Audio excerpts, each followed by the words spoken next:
Hello students, this time we are going to discuss about a very important topic from class 10th science, that is metals and non-metals. Metal and non metals की अगर हम बात करें तो metal non metals हमने junior classes में भी पढ़ा है। क्लास 8 में इसके बेसिक प्रॉपर्टीज के बारे में पढ़ा है। मेटल्स किस तरीके के होते हैं, उनके कैरेक्टरिस्टिक थोड़े बहुत हमने देखे हैं जूनियर क्लासेस में। इस बार क्लास 10th में हम इनके केमिकल प्रॉपर्टीज, इनके रिएक्शंस के बारे में देखने वाले हैं कि मेटल नॉन मेटल्स के साथ कैसे रिएक्ट करते हैं, मेटल एसिड्स के साथ, वाटर के साथ, ऑक्सीजन के साथ, इन सारी चीजों के साथ ये कैसे रिएक्ट करते हैं और क्या प्रोडक्ट फॉर्म होता है, as well as exceptions as well. So let's start from very basic thing. Generally difference से हम चालू करते हैं। फिजिकल प्रॉपर्टीज या फिजिकल डिफरेंस की हम बात करते हैं मेटल्स एंड नॉन मेटल्स की। इसके अलावा हम केमिकल प्रॉपर्टीज भी देखेंगे मेटल नॉन मेटल्स की। स्टार्ट करते हैं फिजिकल प्रॉपर्टी या फिजिकल डिफरेंस से मेटल एंड नॉन मेटल्स के बारे में।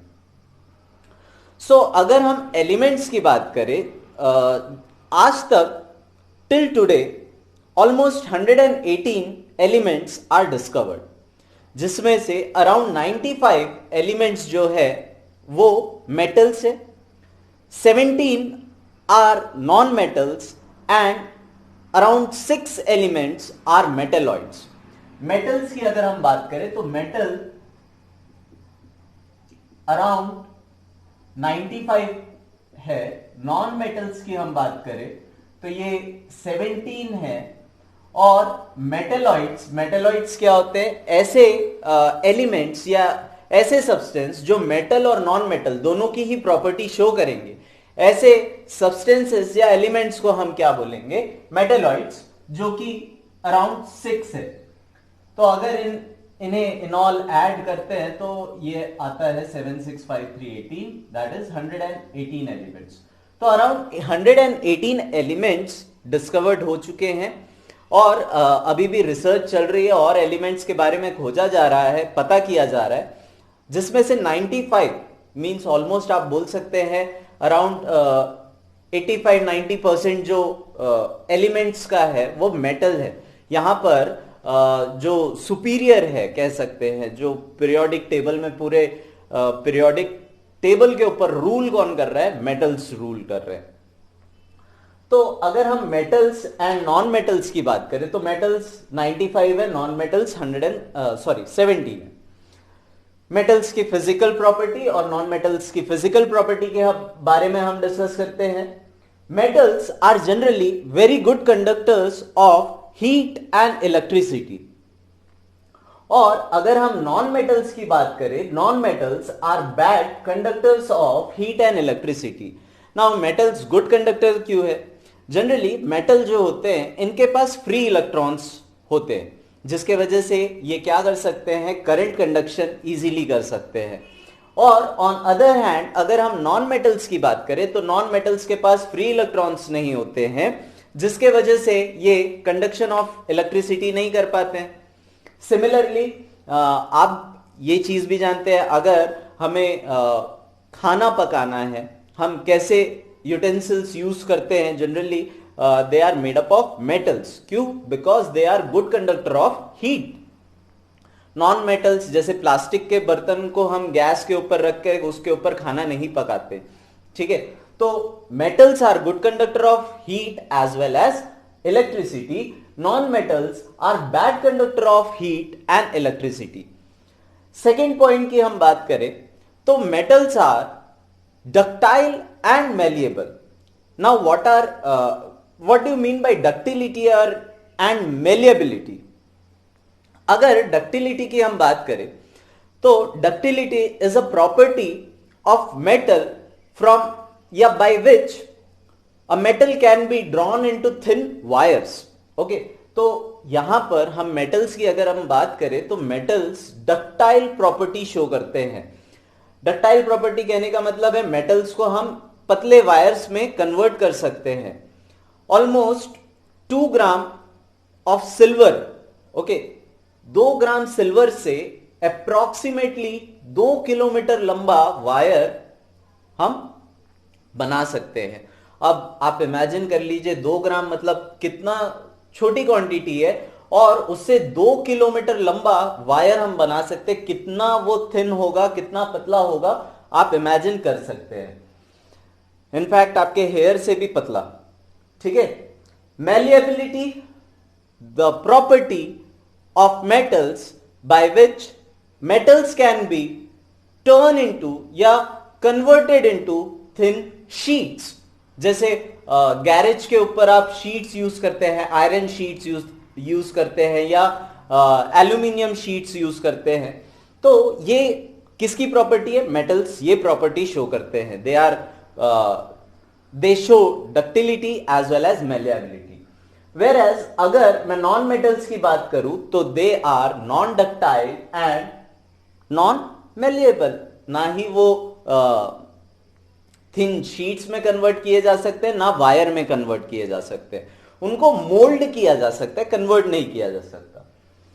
नाउ नेक्स्ट फिजिकल प्रॉपर्टी की हम बात करें, sonorous and lustrous. Now sonorous की अगर हम बात करें, सोनोरस एक स्पेशल साउंड, जैसे हम मंदिर जाते हैं, हमने घंटी को हिट किया, एक साउंड जनरेट होती है, एक झनकार जैसी आवाज आती है।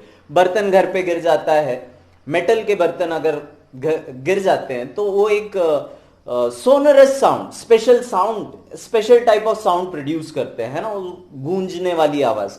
लेकिन अगर हम नॉन मेटल्स की बात करें तो नॉन मेटल्स के केस में ऐसा नहीं होगा। अगर ये पेन की बात करें तो ये प्लास्टिक का बना हुआ है, अगर ये पेन या मार्कर जमीन पर गिर जाए तो इससे कोई साउंड प्रोड्यूस नहीं होगी, सोनरस साउंड नहीं प्रोड्यूस होगी। साउंड तो प्रोड्यूस होगी, वो होगी टक तरीके की, एकदम टक बस।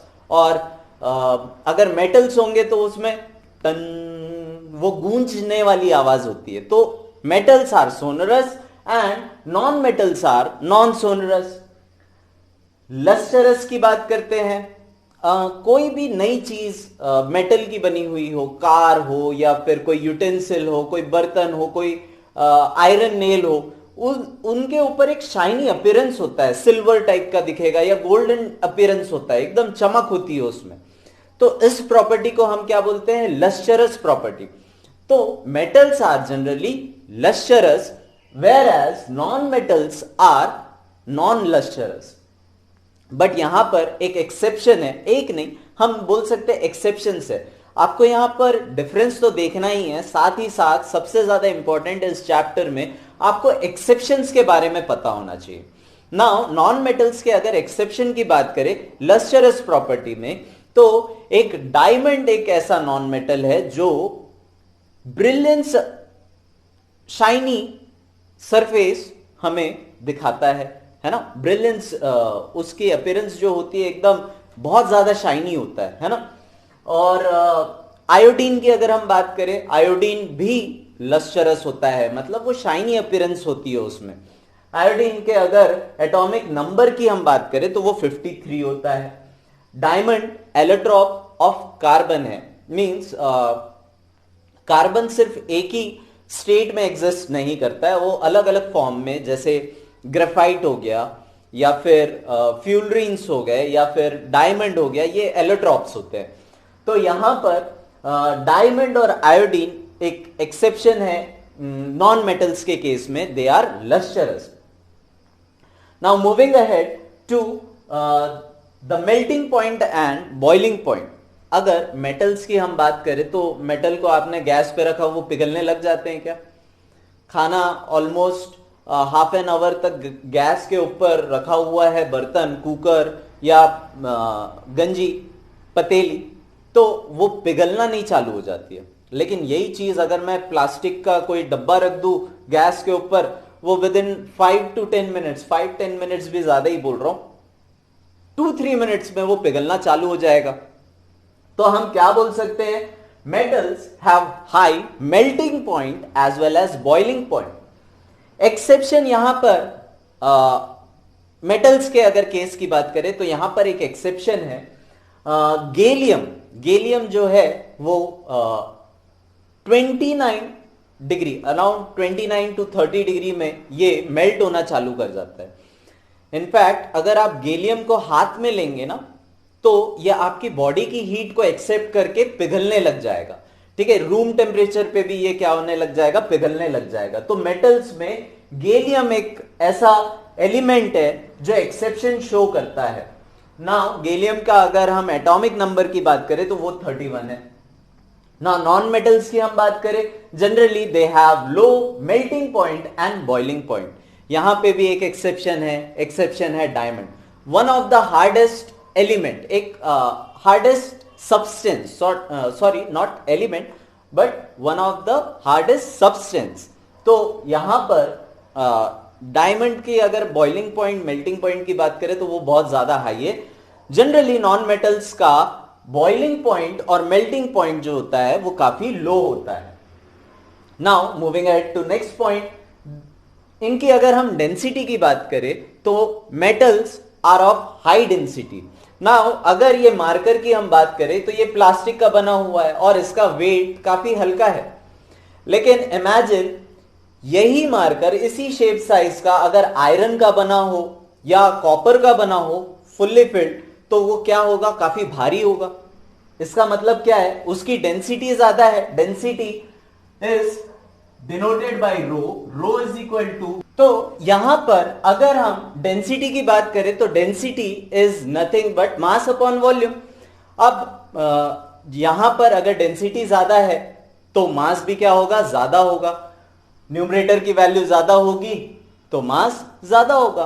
तो यहां पर अगर हम बात करें मेटल्स के केस की, तो metals have high density and generally non metals, इनकी डेंसिटी की अगर हम बात करें तो वो क्या होती है, लो डेंसिटी। इसका एक कॉमन एग्जांपल आप आयरन नेल ले सकते हैं, और आयरन नेल टाइप का प्लास्टिक का बना हुआ एक आयरन नेल, नॉर्मल खीले के शेप का एक डमी ले सकते हैं ना। इसे अगर हम पानी के सरफेस पे रखेंगे तो जो मेटल वाली चीज होगी वो सिंक हो जाएगी, लेकिन प्लास्टिक वाली चीज क्या होगी, वो फ्लोट करने लगेगी।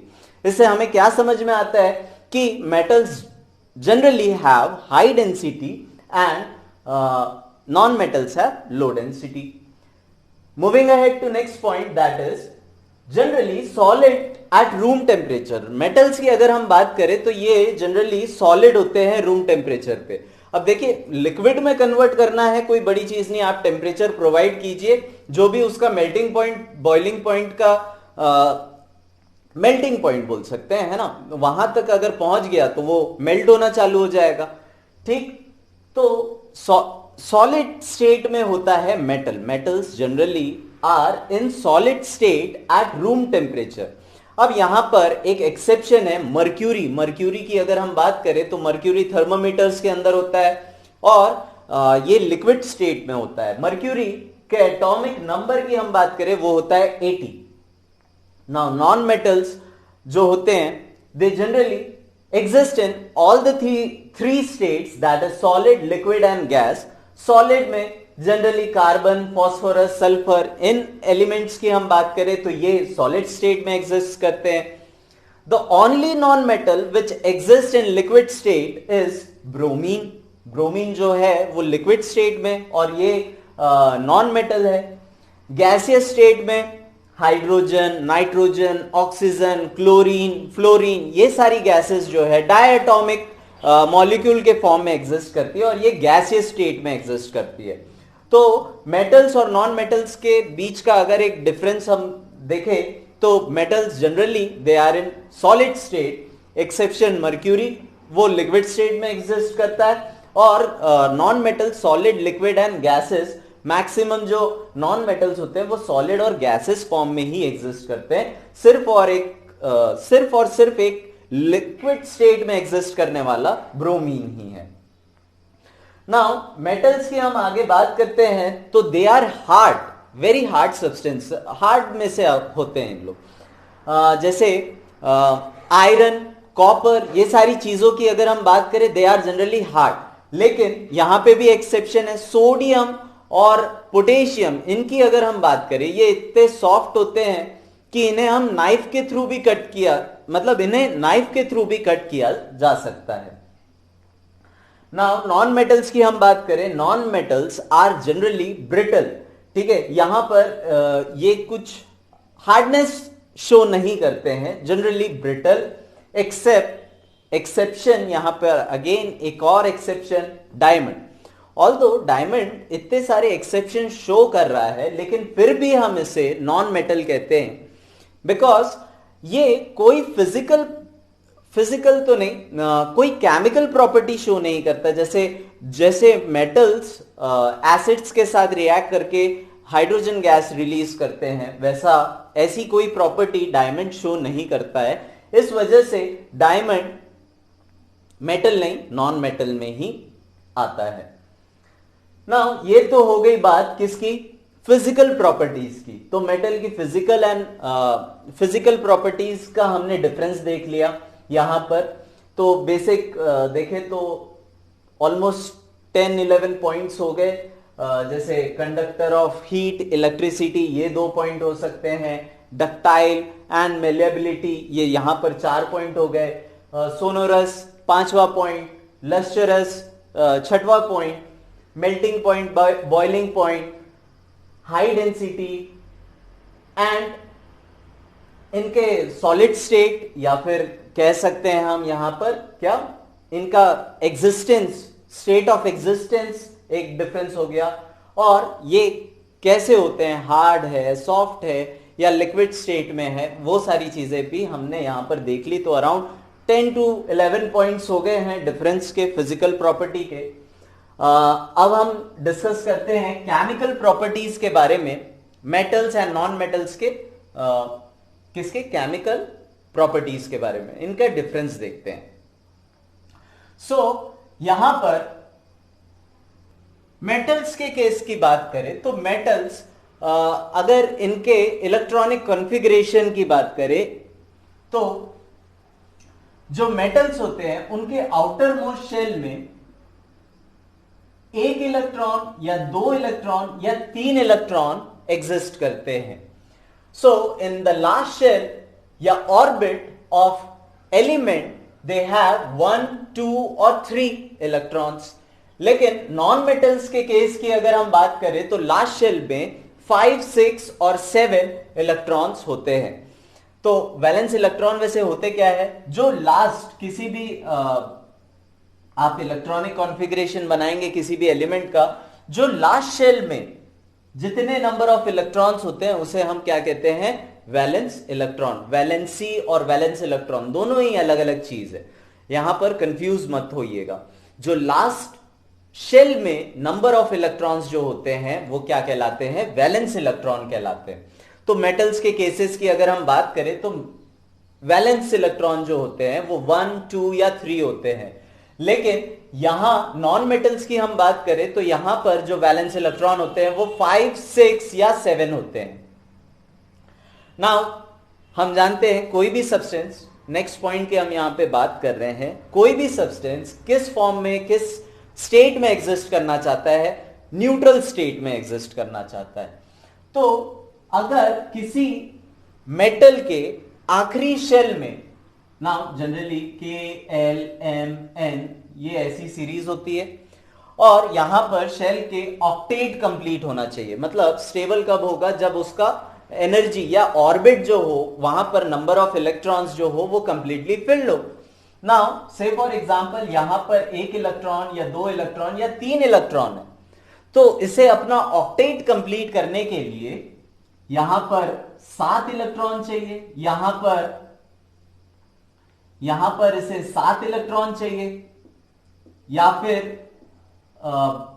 6 इलेक्ट्रॉन चाहिए, या फिर 5 इलेक्ट्रॉन चाहिए, या फिर ये अपना ऑक्टेट कंप्लीट करने के लिए क्या कर सकता है, 1 इलेक्ट्रॉन लूज कर सकता है, या 2 इलेक्ट्रॉन लूज कर सकता है, या 3 इलेक्ट्रॉन लूज कर सकता है। डेफिनेटली इसे लूज करना ज्यादा आसान है। हेंस यहां पर हम क्या बोल सकते हैं, मेटल्स आर इलेक्ट्रॉन डोनर्स, इनके पास फ्री इलेक्ट्रॉन्स होते हैं, and hence they are good conductor of electricity. Non metals की अगर हम बात करें तो नॉन मेटल्स के केस में अगर लास्ट शेल में कितने इलेक्ट्रॉन्स होते हैं, हमने अभी देखा है 5, 6 या 7। अब ये 5, 6 और 7 इलेक्ट्रॉन को डोनेट करना इनको मुश्किल है, और 1 इलेक्ट्रॉन या 2 इलेक्ट्रॉन या 3 इलेक्ट्रॉन को एक्सेप्ट कर लेना इनके लिए आसान है, तो they are generally electron acceptors. Moving ahead, chemistry से ही रिलेटेड है। अब भाई देखिए यहां पर एलिमेंट या सब्सटेंस, एलिमेंट अपना इलेक्ट्रॉन डोनेट कर रहा है, तो ये कैसा, किस टाइप का आयन फॉर्म करेगा? कटायन फॉर्म करेगा and they are also known as electropositive elements. ऐसे एलिमेंट्स जो अपने इलेक्ट्रॉन डोनेट कर सकते हैं, उन एलिमेंट्स को हम क्या बोलते हैं? Electropositive elements. और उसे हम क्या बोल सकते हैं? कैटायंस बोल सकते हैं। ये कैसे आयंस फॉर्म करेंगे? कैटायंस फॉर्म करेंगे जो इजीली डोनेट कर सकते हैं, लाइक Na+, Mg2+। सिमिलरली अगर हम नॉन मेटल के केसेस की बात करें तो electronegative, they are just opposite होगा। मेटल और नॉन मेटल में डिफरेंस देख रहे हैं, मेटल से जस्ट अपोजिट कौन होगा? नॉन मेटल होगा। नॉन मेटल इलेक्ट्रोनेगेटिव, मेटल जब इलेक्ट्रोपॉजिटिव है तो नॉन मेटल क्या हो जाएगा? इलेक्ट्रोनेगेटिव हो जाएगा। And they form anions. कैसे आयंस फॉर्म करते हैं? अनायंस फॉर्म करते हैं, जैसे Cl-, O2-, ये सारी चीजें किस में आ जाती है? आपके नॉन मेटल पार्ट्स में आ जाती है।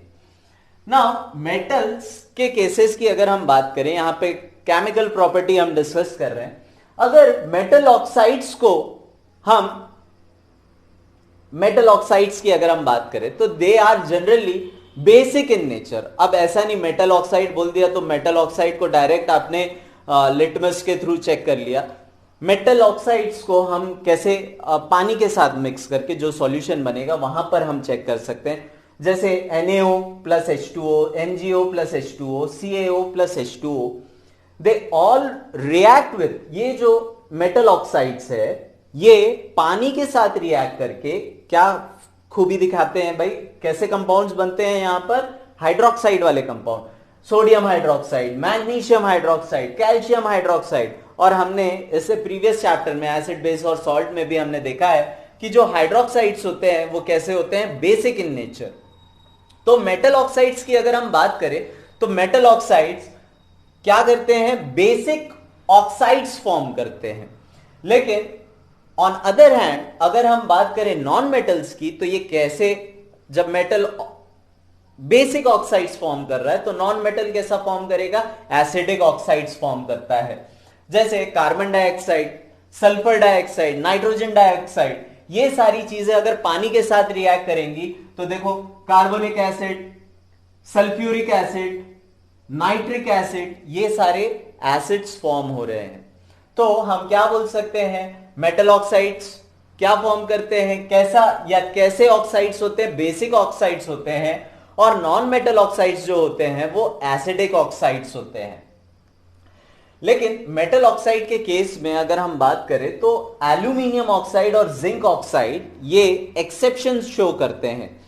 Now they are commonly known as amphoteric oxides. Now what do you mean by amphoteric oxides? Amphoteric oxides ऐसे ऑक्साइड्स है जो अपना नेचर, डुअल नेचर शो करते हैं। कभी एसिडिक बिहेवियर शो करेंगे, कभी बेसिक बिहेवियर शो करेंगे। ऐसे ऑक्साइड्स होते हैं जैसे aluminium oxide and zinc oxide.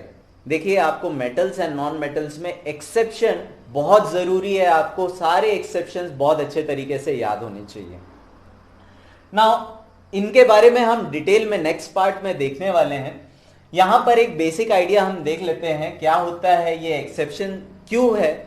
Now aluminium oxide और जिंक ऑक्साइड जो है, these are known as the amphoteric oxide. अब ये एम्फोटेरिक ऑक्साइड्स क्या होते हैं? एम्फोटेरिक ऑक्साइड्स जो बेसिक नेचर और एसिडिक नेचर दोनों ही शो करते हैं, डुअल नेचर शो करते हैं। जब हम से फॉर एग्जांपल एल्यूमिनियम ऑक्साइड को किसी एसिड के साथ Al2O3 किसी एसिड के साथ हम इसे रिएक्ट कराएंगे तो बेसिकली यहां पर क्या हो जाएगा? न्यूट्रलाइजेशन रिएक्शन हो जाएगा। यहां पर क्यों न्यूट्रलाइजेशन हो जाएगा? HCl is a strong acid. अब ये इस जगह पर कैसा ऑक्साइड बिहेव करेगा, बेसिक ऑक्साइड। और बेस प्लस एसिड या acid plus base give salt plus water. तो यहां पर AlCl3 ये सॉल्ट फॉर्म हो गया प्लस वाटर।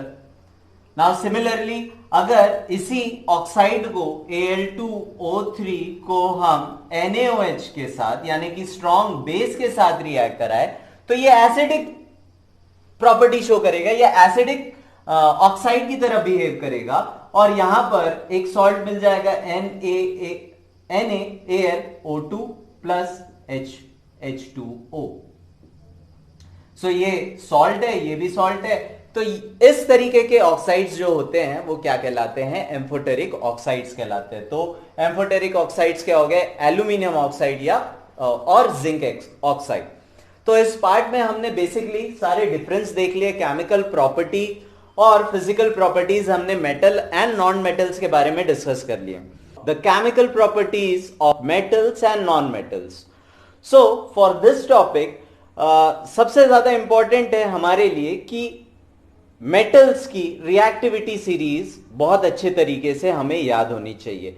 नाउ अगर नॉन मेटल्स की हम बात करें तो नॉन मेटल्स जनरली रिएक्टिव नहीं होते हैं, बहुत ज्यादा रिएक्टिव नहीं होते हैं। वो वाटर के साथ या एसिड्स के साथ कोई रिएक्शन शो नहीं करते हैं। यहां पर जो मेजर पार्ट है हमारे सिलेबस में वो मेटल के रिगार्डिंग है। सो मेटल से रिलेटेड जो भी केमिकल प्रॉपर्टीज है अगर वो हमें समझना है तो सबसे ज्यादा जरूरी है कि मेटल की रिएक्टिविटी सीरीज बहुत अच्छे तरीके से हमें याद होनी चाहिए। सो यहां पर हम नेमोनिक्स यूज कर रहे हैं रिएक्टिविटी सीरीज को याद करने के लिए। ऐसे नेमोनिक्स हमने एसिड बेस सॉल्ट में भी यूज किए थे। जो इंडिकेटर्स है मिथाइल ऑरेंज इंडिकेटर, यहां पर एसिड्स के साथ अलग कलर शो करते हैं, बेस के साथ अलग कलर शो करते हैं। तो माई Apple is red and banana is yellow, तो यहां पर एप्पल एसिड को रिफर कर रहा है और रेड कलर बता रहा है कि अगर मिथाइल ऑरेंज एसिड्स के साथ हम यूज करते हैं तो वो रेड कलर में कन्वर्ट हो जाता है। सिमिलरली बनाना इज येलो यानी बेसिस के साथ यहां पर जो मिथाइल ऑरेंज है वो येलो कलर में कन्वर्ट हो जाएगा।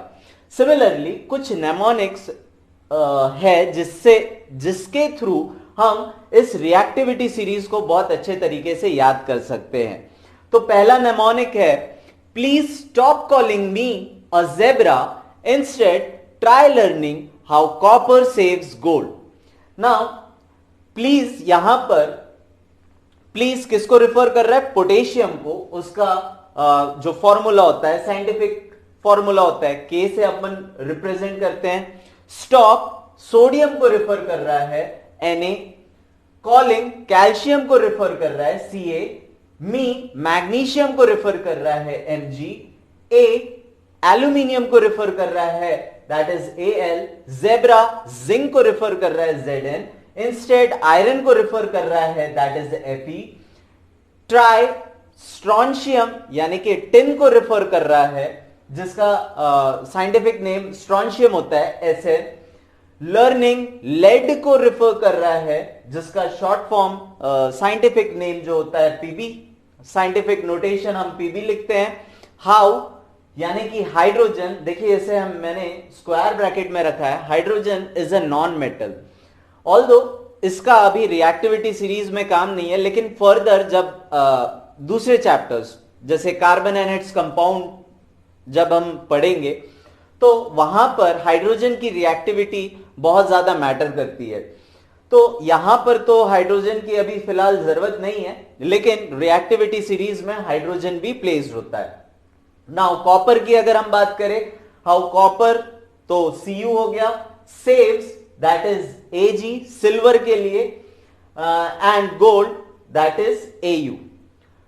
इसको हम दूसरे नेमोनिक्स के थ्रू भी याद कर सकते हैं। जैसे कैटरीना ने कार मांगी, ऑल्टो जेन फरारी, फिर भी क्यों मिली सिल्वर ऑडी। नाउ कैटरीना यानी कि पोटेशियम हो गया, ने यानी कि सोडियम हो गया, कार कैल्शियम के लिए हो गया, मांगा मैग्नीशियम के लिए हो गया, ऑल्टो एल्यूमिनियम के लिए हो गया, जेन जिंक के लिए हो गया, फरारी Fe यानी कि आयरन के लिए हो गया, फिर पीबी दैट इज लेड के लिए हो गया, क्यू कॉपर के लिए हो गया, मिली मर्क्यूरी, यहां पे ये मर्क्यूरी है,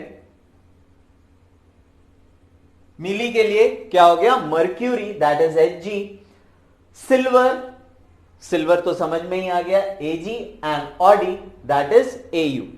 नाउ अगर इस रिएक्टिविटी सीरीज की बात करें, देखिए अब दोनों ही जगह पर, जैसे यहां पर Hg को या मर्क्यूरी को हमने उस फ्रेज में यूज नहीं किया, यहां पर हमने हाइड्रोजन को नहीं इंक्लूड किया या टिन को यूज नहीं किया, तो आप ऐसे अलग फ्रेजेस बना सकते हैं जो आपको इजी लगे, फनी लगे और याद रहे लंबे समय तक।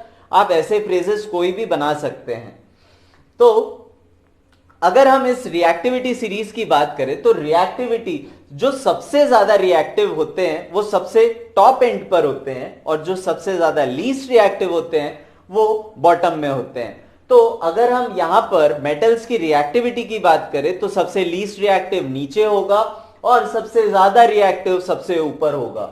नाउ सोडियम और पोटेशियम के बारे में आपने पढ़ा भी है क्लास 8 में। They are stored under kerosene, kerosene के अंदर इसे स्टोर किया जाता है, पानी के साथ इसका बहुत विग्रस रिएक्शन होता है, तो हम इसे जनरली कहां स्टोर करते हैं, केरोसिन के अंदर हम इसे स्टोर करते हैं।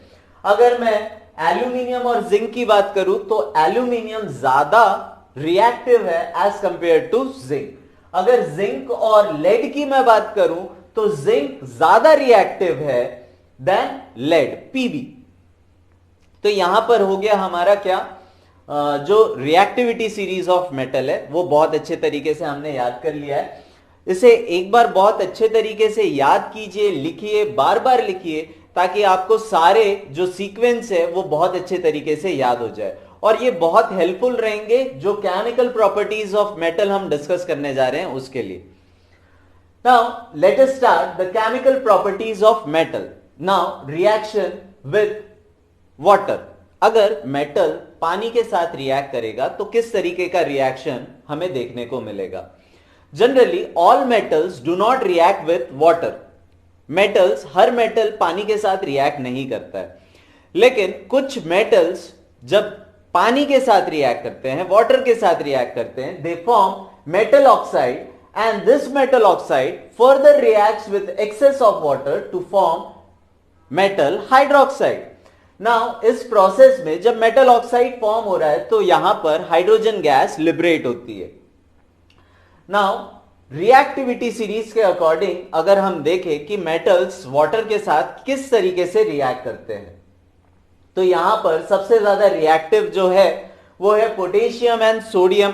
सो पोटेशियम और सोडियम जब वाटर के साथ रिएक्ट करते हैं तो ये हाइड्रोक्साइड तो फॉर्म करते हैं, साथ ही साथ ये हाइड्रोजन गैस भी लिबरेट करते हैं।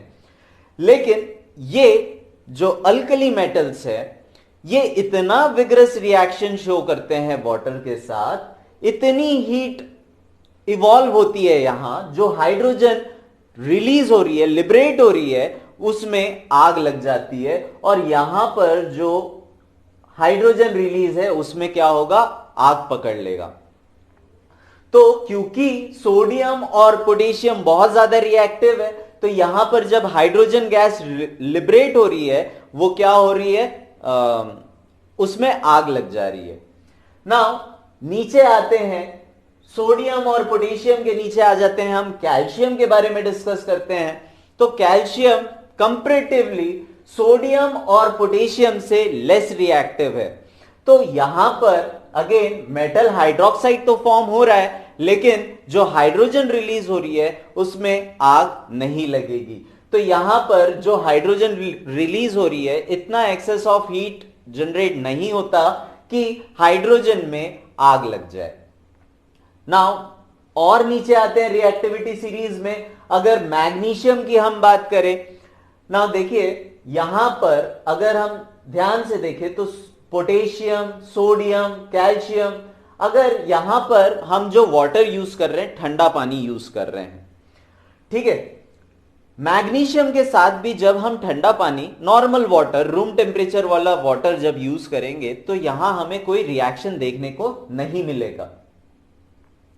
मैग्नीशियम किसके साथ रिएक्ट करेगा? कंपैरेटिवली हॉट वाटर के साथ रिएक्ट करेगा और वो फॉर्म करेगा मेटल ऑक्साइड। मैग्नीशियम है तो मैग्नीशियम हाइड्रोक्साइड और हाइड्रोजन गैस रिलीज होगी। नाउ आप रिएक्टिविटी सीरीज के थ्रू क्लियरली देख सकते हैं, जो ज्यादा रिएक्टिव था वहां पर ज्यादा एक्सोथर्मिक रिएक्शन हमको देखने को मिला या ज्यादा हीट हमको इवॉल्व होते हुए दिखी। लेकिन जैसे जैसे लो रिएक्टिव मतलब लेस रिएक्टिव मेटल्स के पास हम आते जा रहे हैं, हमें एक्सटर्नल हीट प्रोवाइड करनी पड़ रही है। अब मैग्नीशियम के साथ हम गर्म वाटर मींस गर्म पानी या हॉट वाटर को रिएक्ट कराएंगे तभी हमें रिएक्शन देखने को मिलेगा। ठंडे पानी के साथ यहां पर कोई रिएक्शन नहीं होगा। सिमिलरली और नीचे आते हैं, एल्यूमिनियम, जिंक और आयरन की अगर हम बात करें तो ये ना ठंडे पानी के साथ रिएक्ट करेंगे ना गर्म पानी के साथ रिएक्ट करेंगे। इनको फर्दर और ज्यादा हीट प्रोवाइड करना पड़ेगा। मींस जो गर्म पानी है उसको और ज्यादा हीट प्रोवाइड करेंगे तो वो किस में कन्वर्ट हो जाएगा? स्टीम में। तो ये मेटल्स लाइक एल्यूमिनियम, जिंक और आयरन, ऐसे मेटल्स किसके साथ रिएक्ट करते हैं? स्टीम के साथ रिएक्ट करते हैं और फॉर्म करते हैं एल्यूमिनियम ऑक्साइड या iron oxide with hydrogen. Hydrogen gas यहां पर इवॉल्व होती है। उसके नीचे के जो मेटल्स है जैसे लेड, कॉपर, सिल्वर, गोल्ड, ये जो मेटल्स होते हैं वो पानी के साथ बिल्कुल भी रिएक्ट नहीं करते हैं।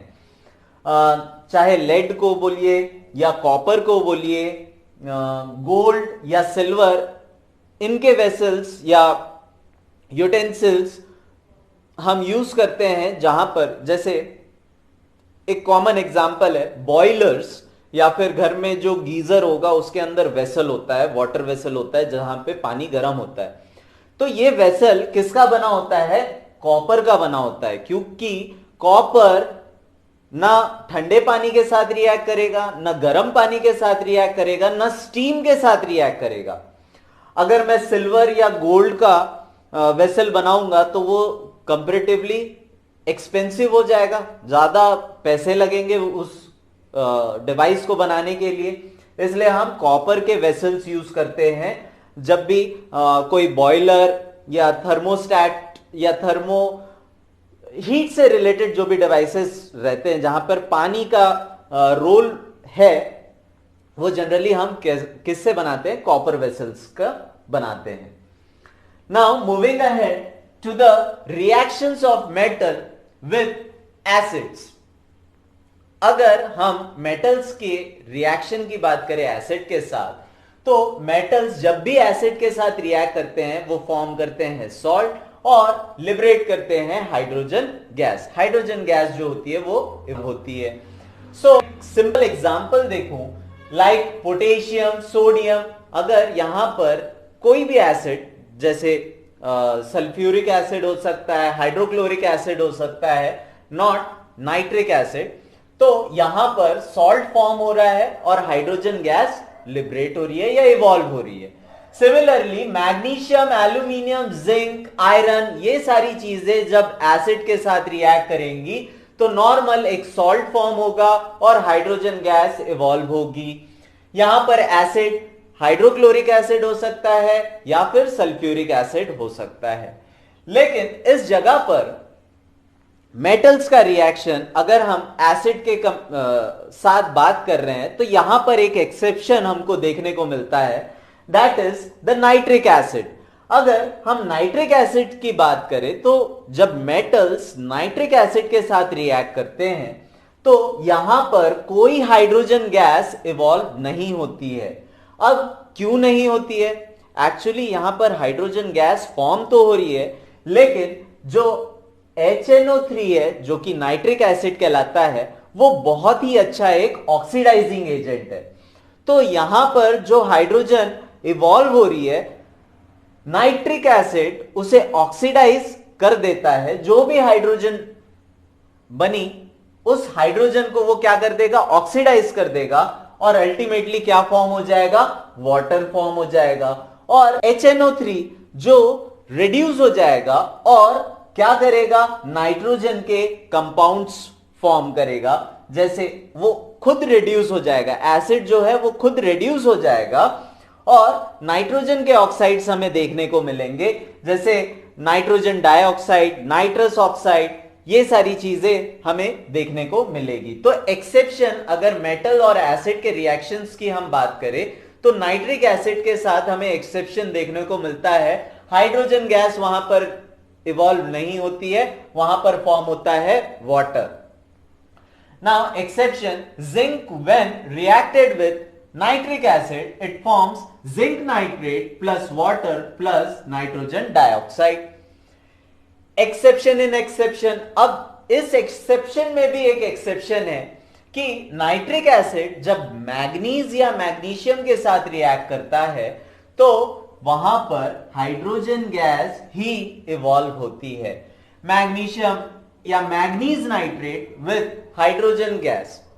ओके, तो यहां पर हमने मेटल्स और एसिड का रिएक्शन देखा। मेटल्स एसिड के साथ रिएक्ट करके सॉल्ट और हाइड्रोजन गैस वहां पर इवॉल्व होती है। लेकिन एक्सेप्शन क्या है, जब नाइट्रिक एसिड के साथ हम मेटल्स को रिएक्ट करते हैं, क्योंकि नाइट्रिक एसिड एक बहुत ही अच्छा ऑक्सीडाइजिंग एजेंट है, तो उस केस में हमें हाइड्रोजन गैस इवॉल्व होते हुए नहीं दिखती है।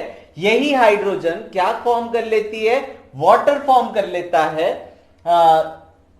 क्योंकि नाइट्रिक एसिड उसे ऑक्सीडाइज कर देता है।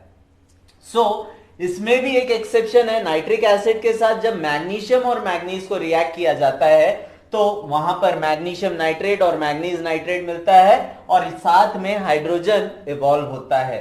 तो एक्सेप्शंस आपको याद रखना बहुत ज्यादा जरूरी है, एक्सेप्शंस के ऊपर बेस्ड क्वेश्चंस आते हैं। HNO3 that is nitric acid is a strong oxidizing agent and oxidizes the hydrogen produced in the reaction to form H2O। जो हाइड्रोजन रिएक्शन मेटल का जब एसिड के साथ रिएक्शन होगा, हाइड्रोजन इवॉल्व होगी और ये हाइड्रोजन क्या हो जाएगा, ऑक्सीडाइज कर देगा इस हाइड्रोजन को, कौन, ये HNO3 to form H2O। और acid itself get reduced to form oxides of nitrogen like nitrogen dioxide, nitric oxide and such type of compounds are formed।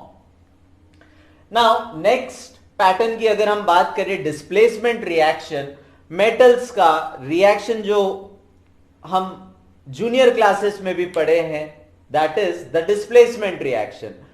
More reactive metal displaces less reactive metal. जैसे यहां पर अगर मैं एक metal की बात कर रहा हूं, zinc, when reacted with copper sulphate solution it forms zinc sulphate and copper. Similarly अगर zinc when reacted with FeSO4, now यहां पर आप देख सकते हैं जिंक जो है आयरन से ज्यादा रिएक्टिव है, इसलिए ये क्या फॉर्म करेगा, ZnSO4 plus Fe।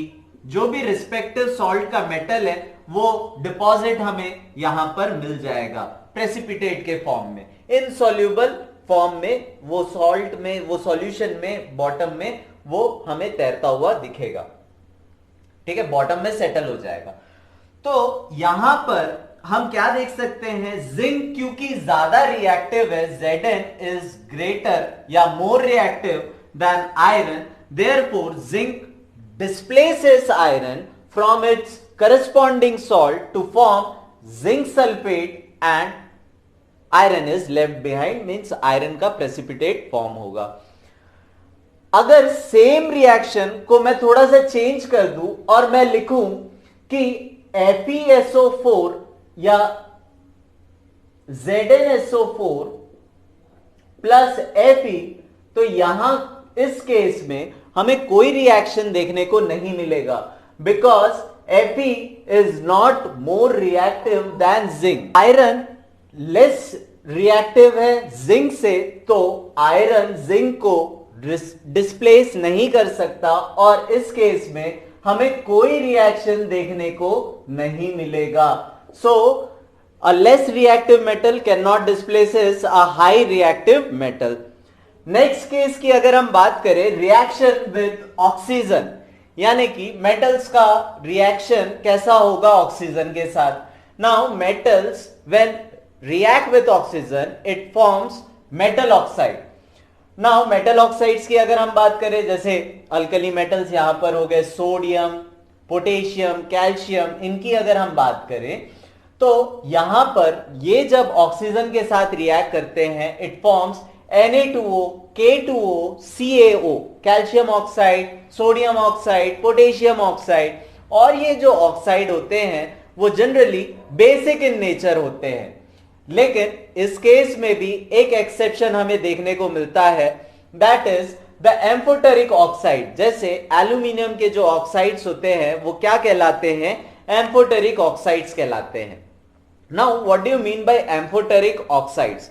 Amphoteric oxides क्या होते हैं, वो कभी बेसिक ऑक्साइड की तरह एक्ट करते हैं, कभी एसिडिक ऑक्साइड्स की तरह एक्ट करते हैं. Say for example, when aluminium oxide is reacted with a strong acid like HCl, तो ये बेसिकली क्या हो गया, एक neutralisation reaction, base with acid या एसिड विद बेस न्यूट्रलाइज हो जाता है, it forms salt and water. So Al2O3 when reacted with HCl it forms AlCl3 plus H2O. Similarly, इस केस में फर्स्ट केस की अगर मैं बात करूं, स्ट्रॉन्ग एसिड था तो ये ऑक्साइड जो है वो बेसिक नेचर का हो गया, यानी कि बेस की तरह एक्ट किया. सिमिलरली अगर मैं एक स्ट्रॉन्ग बेस के साथ इसे रिएक्ट कराऊंगा तो ये एसिडिक बिहेव करेगा, ये ऑक्साइड जो है एसिडिक बिहेव करेगा. That is Al2O3 when reacted with NaOH it will form salt plus water. So Al2O3 plus NaOH gives NaAlO2 plus H2O. तो यहां पर रिएक्शन विद ऑक्सीजन में एक एक्सेप्शन जो हमें देखने को मिला वो है एम्फोटेरिक ऑक्साइड्स का, यानी कि एल्यूमिनियम ऑक्साइड्स जो होते हैं वो जनरली कैसे बिहेव करते हैं, बेसिक और एसिडिक दोनों ही तरह से बिहेव करते हैं, डिपेंडिंग ऑन रिएक्टेंट, किस टाइप का रिएक्टेंट है. मतलब स्ट्रॉन्ग एसिड है तो वो बेसिक ऑक्साइड की तरह एक्ट करेगा, स्ट्रॉन्ग बेस है तो एसिडिक ऑक्साइड की तरह वो एक्ट करेगा. तो यहां पर जो main properties, chemical properties of acid metals थी वो हमने डिस्कस कर ली. इस पॉइंट पे अगर हम एसिड्स की बात करें तो एसिड्स जो होते हैं यहां पर एक पर्टिकुलर एक्वा रीजिया, जो रॉयल वाटर जिसे हम कहते हैं, HCl और HNO3 के कॉम्बिनेशन से एक सॉल्यूशन या रिएजेंट तैयार किया जाता है. और ये इतना ज्यादा रिएक्टिव है, ये एक ऐसा सॉल्यूशन है या रिएजेंट है जो 3:1 के रेशियो में होता है. ऐसा रिएजेंट है, ये गोल्ड, इनफैक्ट गोल्ड क्या प्लैटिनम तक को डिसॉल्व कर सकता है. और इसे हम क्या बोलते हैं, एक्वा रीजिया बोलते हैं.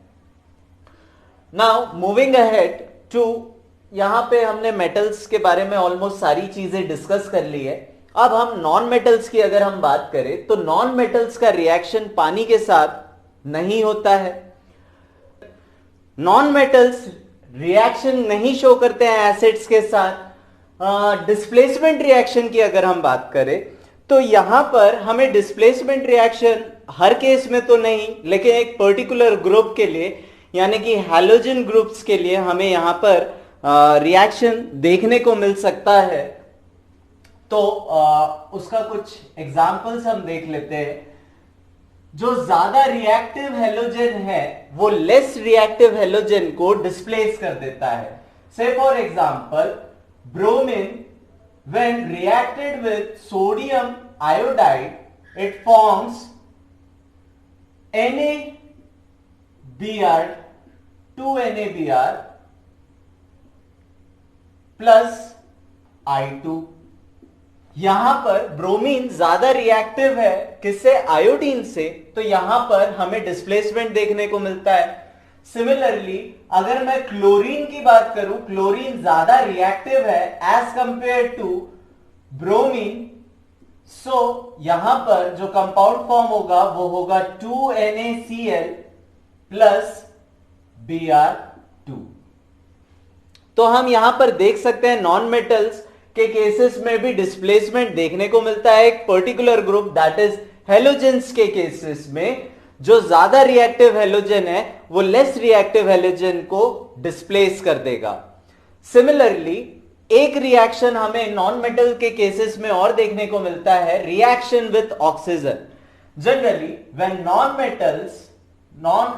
Metal reacts with oxygen, it forms neutral oxide। अब ये न्यूट्रल ऑक्साइड्स क्या हो गए? से for example hydrogen when reacted with oxygen it forms water, 2H2 plus O2 gives 2H2O। Similarly when carbon reacts with oxygen it forms carbon dioxide या carbon monoxide. ये जो gases है ये कैसे है?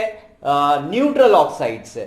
तो जब नॉन मेटल्स ऑक्साइड्स के साथ या ऑक्सीजन के साथ रिएक्ट करते हैं तो जनरली क्या फॉर्म करते हैं? न्यूट्रल ऑक्साइड्स फॉर्म करते हैं। तो यहां पर हमने बेसिक एक मेटल और नॉन मेटल्स के केमिकल प्रॉपर्टीज के बारे में डिटेल में डिस्कशन हमने कर लिया है। इसके बाद हम बात करते हैं मेटल्स और नॉन मेटल्स आपस में किस तरीके से रिएक्ट करते हैं। नाउ अगर हम मेटल्स एंड नॉन मेटल्स की बात करें तो metals plus non metals always react to form salt, always react to form salt. और ये कैसे कंपाउंड्स होते हैं? आयोनिक कंपाउंड्स होते हैं। कैसे? जैसे अगर हम मेटल्स की बात करें तो इनके इलेक्ट्रो या वैलेंस इलेक्ट्रॉन की हम बात करें तो इनके आउटर मोस्ट शेल में क्या होगा? 1, 2 या 3 इलेक्ट्रॉन्स होंगे। ये अलग अलग केस की बात कर रहा हूं, ऐसा नहीं कि 1, 2, 3 एक साथ है।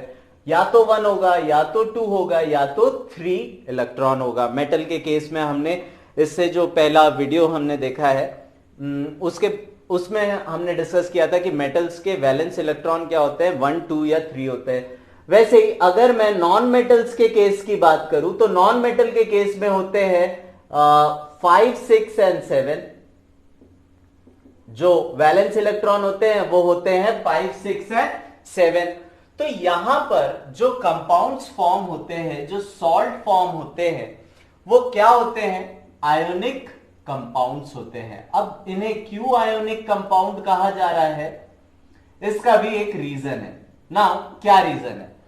ये इलेक्ट्रो पॉजिटिव होते हैं और ये होते हैं electro negative.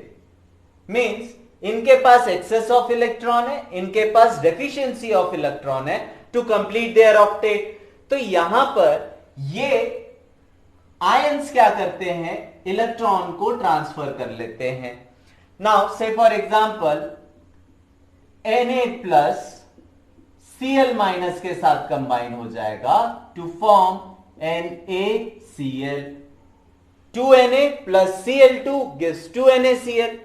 Similarly magnesium chloride की अगर हम बात करें MgCl2 तो मैग्नीशियम का एटॉमिक नंबर होता है, मैग्नीशियम का एटॉमिक नंबर हो गया आपका 11, 12। इसका अगर इलेक्ट्रॉनिक कॉन्फ़िगरेशन आप लिखेंगे तो 282 हो जाएगा।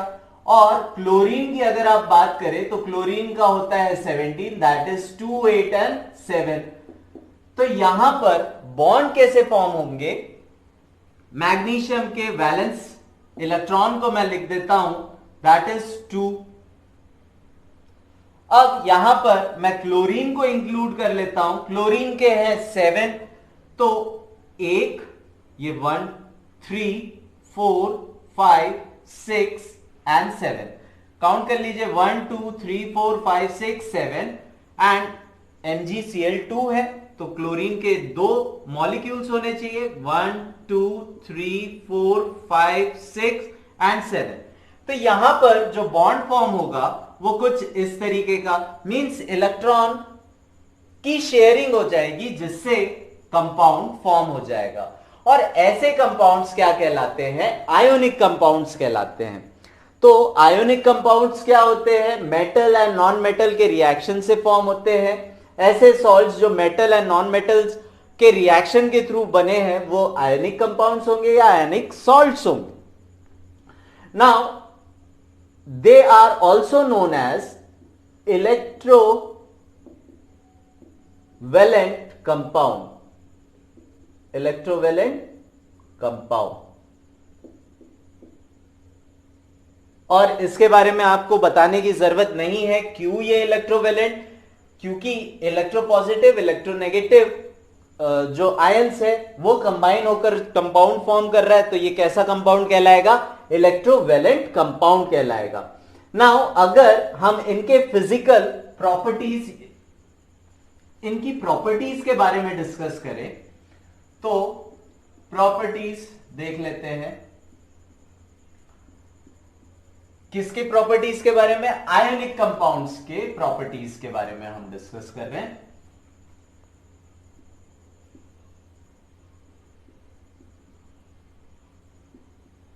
नाउ आयोनिक कंपाउंड्स की अगर हम प्रॉपर्टीज की बात करें, फर्स्ट जो फिजिकल स्टेट होगा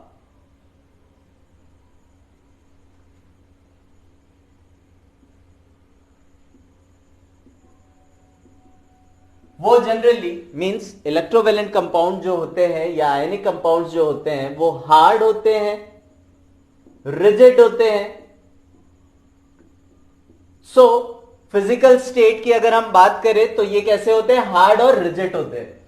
अगर सॉल्युबिलिटी की मैं बात करूं तो ये कंपाउंड्स जनरली वाटर में सॉल्युबल होते हैं, लेकिन पेट्रोल या फिर केरोसिन ऐसे सॉल्यूशंस में ये डिसॉल्व नहीं होते हैं, यहां पर कोई सॉल्यूशन फॉर्म नहीं होता है। मींस अगर मैं नॉर्मल सॉल्ट को पेट्रोल या केरोसिन के साथ मिक्स कर दूं तो वो उसमें डिसॉल्व नहीं होगा। तो फिजिकल स्टेट की हम बात कर लिए, फिजिकल स्टेट कैसा होगा? Hard and rigid. सॉल्युबिलिटी की बात कर लेते हैं, सॉल्युबिलिटी कैसी होगी? वाटर में सॉल्युबल होगा, केरोसिन और पेट्रोल में इनसॉल्युबल होगा। नाउ थर्ड चीज जो है melting point and boiling point. Now क्योंकि यहां पर इलेक्ट्रॉन्स ट्रांसफर हुए हैं तो इनके बीच का जो बॉन्ड होगा वो बहुत ज्यादा स्ट्रांग होगा, इसलिए इनकी मेल्टिंग पॉइंट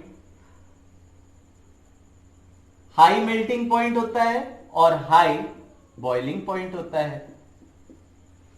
मेल्टिंग पॉइंट और बॉइलिंग पॉइंट की हम बात करें तो वो क्या होता है? हाई मेल्टिंग पॉइंट होता है और हाई बॉइलिंग पॉइंट होता है। फोर्थ पॉइंट जो है कंडक्शन की अगर हम बात करें तो जनरली ये सॉलिड स्टेट में तो कोई कंडक्शन शो नहीं करते हैं, सॉलिड स्टेट में कंडक्शन नहीं शो करेंगे, लेकिन एक्वस सॉल्यूशन जब इसका तैयार किया जाएगा तो यहां पर कंडक्टिविटी हमें देखने को मिलेगी। कंडक्टिविटी कैसे? अगर NaCl का मैं एक्वस सॉल्यूशन तैयार कर देता हूं तो वाटर में क्या डिसॉल्व है या प्रेजेंट है बोल सकते हैं? Sodium ions and chlorine ions. तो यहां पर इस सॉल्यूशन, इस एक्वस सॉल्यूशन में मुझे कंडक्शन ऑफ करंट मिलेगा। Salt water is a good conductor of electricity. Salt is an example of electrovalent compound. Or extractions of metal from their respective ores. From the topic metals and non-metals, class 10.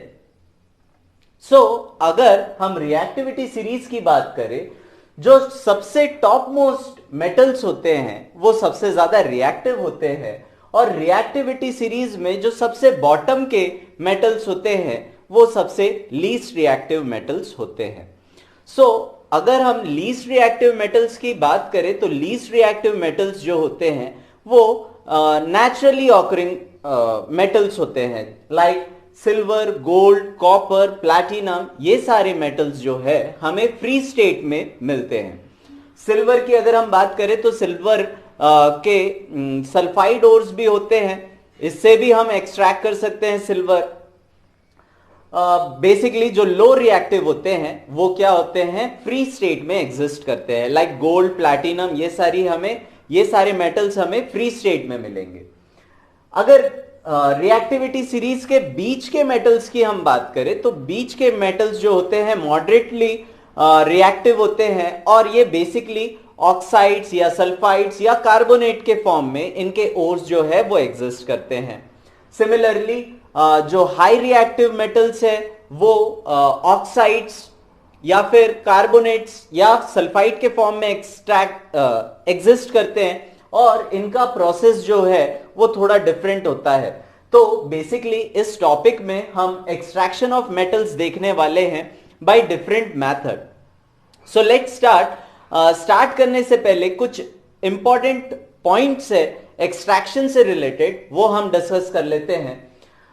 Metallurgy की अगर हम बात करें तो science of metals that include extraction and alloying and their applications comes under the branch of science which is known as metallurgy.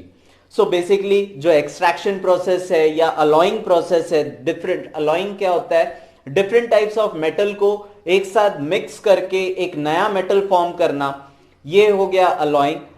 या फिर different उसके applications जो हो गए वो कहाँ पे किसके अंडर आ जाते हैं, किस ब्रांच में आते हैं, मेटलर्जी के ब्रांच में आते हैं। सेकेंड पॉइंट की हम बात करें, minerals are naturally occurring components from which metals can be extracted. Naturally occurring compounds present in earth crust, ये अर्थ क्रस्ट में जो प्रेजेंट होते हैं जो भी मेटल्स है वो फ्री स्टेट में जनरली जो लो रिएक्टिव होते हैं वो तो एग्जिस्ट करते हैं, लेकिन जो डिफरेंट मेटल्स है, जो थोड़े रिएक्टिव मेटल्स है, वो कंपाउंड्स के फॉर्म में एग्जिस्ट करते हैं अर्थ क्रस्ट में, और इन्हें हम क्या कहते हैं, मिनरल्स कहते हैं। ओर्स की हम बात करते हैं, those minerals from which extraction of metal is done easily and profitably. Now ऐसे मिनरल्स जहां से हम मेटल्स को एक्सट्रैक्ट कर सकते हैं प्रॉफिटेबली, ऐसे मिनरल्स क्या कहलाते हैं, ओर्स कहलाते हैं। नेक्स्ट पॉइंट, गैंग्स की अगर हम बात करें तो ये गैंग वो गुंडे वाला गैंग नहीं है, ये गैंग क्या है, द अनवांटेड पार्टिकल्स या इम्प्योरिटीज कह सकते हैं। नाउ ये जो मिनरल्स है अर्थ क्रस्ट में है, तो अर्थ क्रस्ट में मड है, क्ले है, सॉइल है, सैंड है, सिल्ट है, ये सारी चीजें हैं, ये अनवांटेड पार्टिकल्स है। तो इन्हीं अनवांटेड पार्टिकल्स को हम क्या कहते हैं, गैंग्स बोलते हैं। The unwanted particles या impurities that are attached to ores like sand, mud, clay, dust, etc. जो भी unwanted particles है ये सारे ही क्या कहलाते हैं, गैंग्स कहलाते हैं। नेक्स्ट पॉइंट, concentration और enrichment of ore. Now basically this is the very first process. Say for example आपके घर में वेजिटेबल मार्केट से सब्जियां आई, तो इन्हें पकाने का सबसे पहला प्रोसेस क्या होता है, कंसेंट्रेशन या एनरिचमेंट ऑफ वेजिटेबल। कैसे कर सकते हैं भाई, जो भी डस्ट लगा हुआ है या बैक्टीरिया लगा हुआ है, रूट्स की अगर हम बात करें तो सॉइल, मड, क्ले, ये जो चीजें लगी है हम उसे सबसे पहले वॉश करते हैं ताकि ये सारी चीजें जो अनवांटेड पार्टिकल्स है वो वॉश अवे हो जाए। So concentration या enrichment of ore is the first process of extraction of metal, the process of removal of gang particles. तो gang particles को remove करने का जो first process है उसे ही हम क्या कहते हैं, concentration या enrichment of ores। अब ये different types of method से किया जा सकता है। अगर पहले मेथड की हम बात करें तो क्रशिंग और grinding is the first method. Now crushing और ग्राइंडिंग, बड़े बड़े लम्प्स हमको मिलेंगे, मिनरल्स के बड़े बड़े लम्प्स मिलेंगे जिसमें डिफरेंट मेटल्स हो सकते हैं। अब जरूरी तो नहीं सिर्फ कॉपर, अगर मान लीजिए कॉपर का कोई लंप है या आयरन का कोई लंप है तो उसमें सिर्फ आयरन ही होगा, आयरन के साथ दूसरे मेटल्स भी हो सकते हैं, हो सकता है कुछ कंसेंट्रेशन हमें कॉपर का मिल जाए, कुछ कंसंट्रेशन हमें मैग्नीशियम का मिल जाए। अब यहां पर अगर आयरन का कंसंट्रेशन 60% है, कॉपर का 12% है और रिमेनिंग डस्ट और अदर पार्टिकल्स और मैग्नीशियम को इंक्लूड करके ये कंप्लीट अगर 28% है, तो इसमें से हम प्रॉफिटेबली किसे एक्सट्रैक्ट कर सकते हैं? आयरन को एक्सट्रैक्ट कर सकते हैं। तो इसे हम किस तरीके से कर सकते हैं? By crushing them into small particles. तो फर्स्ट जो पार्ट हो गया वो है क्रशिंग या ग्राइंडिंग, फर्स्ट प्रोसेस है ये हमारा। अब इन ओर्स में से अब यहां पर हमारा मेन फोकस है आयरन को एक्सट्रैक्ट करना, तो हमें इस ओर को कंसंट्रेटेड ओर बनाना पड़ेगा। अब इस कंसंट्रेटेड ओर को हम कैसे प्रिपेयर कर सकते हैं? डिफरेंट मेथड्स है। जैसे फर्स्ट मेथड है magnetic suppression. Now iron particles की बात करें या डिफरेंट मेटल्स की बात करें, बहुत सारे मेटल्स होते हैं जो मैग्नेट की तरफ अट्रैक्ट होते हैं, तो हम क्या प्रोसेस कर सकते हैं? मैग्नेटिक सप्रेशन प्रोसेस कर सकते हैं। बेसिकली यहां पर दो कन्वेयर बेल्ट्स होते हैं और इन कन्वेयर बेल्ट्स के ऊपर जो पार्टिकल्स है या जो ओर्स है, जो भी मिनरल्स हमें मिले हैं आफ्टर क्रशिंग और ग्राइंडिंग, इन पार्टिकल्स को यहां पर ड्रॉप कर दिया जाता है और ये कन्वेयर बेसिकली रोटेट करेगा कुछ इस तरीके से और यहां पर एक कंसंट्रेटेड मैग्नेट लगा दिया जाएगा। अब क्या होगा? क्योंकि ये मैग्नेट है, इसके तरफ जो भी मेटल्स है जो मैग्नेट की तरफ अट्रैक्ट होते हैं, ये कन्वेयर बेल्ट पे चिपके रहेंगे और यहां पर एक ब्रश लगा दिया जाएगा जिसके वजह से जो भी लम्प्स है मेटल के वो यहां पर जमा होने लग जाएंगे और जो मैग्नेट की तरफ अट्रैक्ट नहीं होगा वो दूर इनर्शिया की वजह से दूर जाके जमा हो जाएंगे। तो यहां पर हमें कंसंट्रेटेड ओर इस तरीके से मिल जाएगा। So this is the magnetic suppression. Next part की अगर हम बात करें तो फ्लोटेशन, ये भी एक प्रोसेस है जहां पर हम एनरिचमेंट कर सकते हैं। नाउ क्रशिंग और ग्राइंडिंग के बाद हम क्या करते हैं? सिंपल इसका एक सॉल्यूशन तैयार कर दिया जाएगा जिसमें पाइन ऑयल और डिफरेंट सॉल्यूशंस मिक्स कर दिए जाते हैं। अब यहां पर बहुत ही ज्यादा अमाउंट में एयर पास की जाती है जिसके वजह से क्या होगा? झाग बनेगा, है ना? और जो अनवांटेड पार्टिकल्स है वो सरफेस पे आ जाएंगे। मेटल्स प्योर है या उनके सॉलिड पार्टिकल्स है तो वो क्या हो जाएंगे? सेटल डाउन हो जाएंगे और यहां से हम कंसंट्रेटेड ओर या एनरिच्ड ओर हम क्या कर सकते हैं? एक्सट्रैक्ट कर सकते हैं। नेक्स्ट पार्ट की अगर हम बात करें लीचिंग या फिल्ट्रेशन प्रोसेस, अगर इनकी बात करें तो यहां पर हम इन क्रश्ड या ग्राइंडेड पार्टिकल्स को किसी सॉल्वेंट में मिक्स कर देंगे जिसके वजह से क्या होगा? जो प्योर है मेटल्स पार्ट है, जो प्योर मेटल पार्ट है वो उस सॉल्यूशन में मिक्स हो जाएगा और जो इम्प्योरिटीज है वो इनसॉल्युबल रहेगी और सेटल डाउन हो जाएगी। अब इस सॉल्यूशन से हम इंप्योरिटीज को सेपरेट कर सकते हैं by the method of filtration. So इस प्रोसेस को हम क्या कहते हैं? लीचिंग प्रोसेस कहते हैं। लीचिंग प्रोसेस क्या है? यहां पर सिंपल जो भी कंसंट्रेटेड या सिंपल क्रशिंग ग्राइंडिंग पार्टिकल्स है उसे हम सॉल्वेंट में मिक्स कर देंगे और जो मेटल्स होंगे वो मिक्स हो जाएंगे सॉल्वेंट के अंदर। इसके बाद जो इम्प्योरिटीज है वो सेटल डाउन हो जाएगी बॉटम में जिस वेसल में हमने इस सॉल्यूशन को प्रिपेयर किया है और वहां से हम फिल्ट्रेशन के थ्रू इम्प्योरिटीज को सेपरेट कर सकते हैं और सॉल्यूशन में से हम बाय इलेक्ट्रोलिसिस क्या कर सकते हैं? प्योर मेटल को एक्सट्रैक्ट कर सकते हैं। नाउ रिएक्टिविटी सीरीज के अकॉर्डिंग हम देखें तो तीन तरह के मेटल्स होते हैं। बहुत ज्यादा हाई रिएक्टिव मेटल्स होते हैं, मॉडरेट रिएक्टिव मेटल्स होते हैं एंड लो रिएक्टिव मेटल्स होते हैं। तो तीनों के बारे में हम डिटेल में स्टडी करेंगे।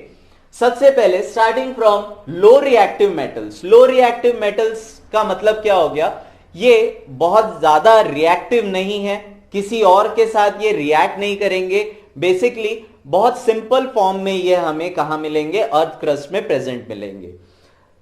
इनके एग्जाम्पल है जैसे कॉपर, या फिर मर्क्यूरी, ये किस फॉर्म में एग्जिस्ट करते हैं? इनके सल्फाइड के फॉर्म में।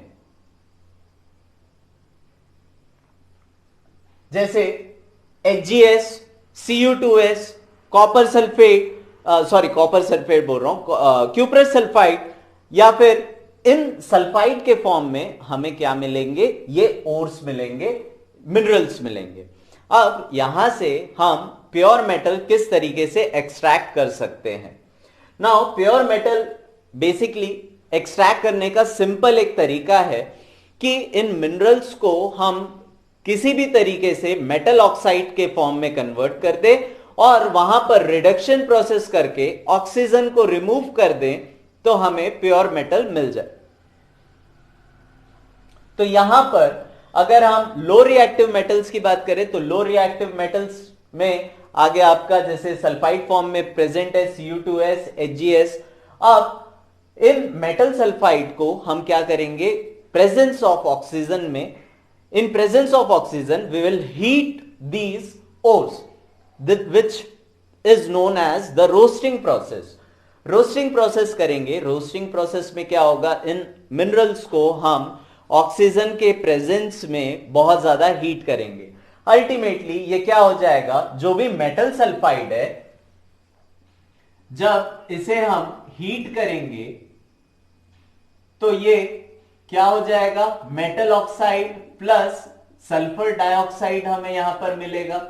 सल्फर डाइऑक्साइड गैस है, वो हट जाएगी, रिमूव कर सकते हैं। हमें और अब किस फॉर्म में मिल गया? मेटल ऑक्साइड के फॉर्म में मिल गया। अब मेटल ऑक्साइड को फर्दर रिड्यूस किया जाएगा। मेटल ऑक्साइड को रिड्यूस करने के लिए हमें रिड्यूसिंग एजेंट की जरूरत पड़ती है। जनरली मेटल्स के केसेस में हम कार्बन को as a reducing agent use करते हैं। नाउ इन मेटल ऑक्साइड्स को हम रिड्यूस करते हैं, मींस रिमूवल ऑफ ऑक्सीजन करते हैं। हमने ये ऑलरेडी फर्स्ट चैप्टर में केमिकल रिएक्शंस एंड इक्वेशंस में पढ़ा है, रेडॉक्स रिएक्शन के बारे में। तो यहां पर हम रिमूवल ऑफ ऑक्सीजन करेंगे। मेटल ऑक्साइड्स को कार्बन के साथ हीट किया जाएगा, जिससे हमें मेटल प्लस कार्बन डाइऑक्साइड मिल जाएगा। नाउ कार्बन डाइऑक्साइड को हम रिमूव कर सकते हैं, सेपरेट कर सकते हैं, क्योंकि वो गैसियस फॉर्म में है, और मेटल का हमें प्योर फॉर्म मिल जाएगा। और ये जो मेटल मिलेगा वो अराउंड 90% प्योरिटी का रहता है। अगर आपको 99% प्योरिटी का मेटल चाहिए तो आपको यहां पर रिफाइनिंग प्रोसेस या फिर इलेक्ट्रोलिसिस प्रोसेस करना होता है, जिससे मेटल का कंसेंट्रेशन जो होता है वो 99% मिलेगा। ये तो बात हो गई लो रिएक्टिव मेटल्स की। अब लो रिएक्टिव की जगह हम बात करते हैं मॉडरेट रिएक्टिव, जो ज्यादा रिएक्टिव नहीं होते हैं, ऐसे मेटल्स की। बेसिकली ये मिड रेंज, अगर हम रिएक्टिविटी सीरीज के मेटल्स की बात करें तो ये मिड रेंज की बात हो रही है, like zinc, iron, lead, copper, mercury. ये सारे मेटल्स जो होते हैं वो मॉडरेट रिएक्टिव मेटल्स होते हैं। अब ये मेटल्स किस फॉर्म में एग्जिस्ट करते हैं? Sulphide as well as carbonate के ओर्स के फॉर्म में एग्जिस्ट करते हैं। तो दोनों ही प्रोसेस के लिए हमें, मींस दोनों ही ओर्स के लिए हमें अलग अलग प्रोसेस फॉलो अप करने होते हैं। जैसे अगर मैं सल्फाइड ओर्स की बात करूं तो यहां पर हम सिंपल रोस्टिंग प्रोसेस अप्लाई करते हैं। अगेन सल्फाइड ओर्स के साथ रोस्टिंग मतलब क्या हो गया? सिंपली ऑक्सीजन के प्रेजेंस में इन ओर्स को हीट किया जाएगा, जिससे हमें metal oxide plus sulphur dioxide मिलेगा। सल्फर डाइऑक्साइड हम रिमूव कर सकते हैं। अल्टीमेटली ये जो मेटल सल्फाइड था ये किस में कन्वर्ट हो जाएगा? मेटल ऑक्साइड में।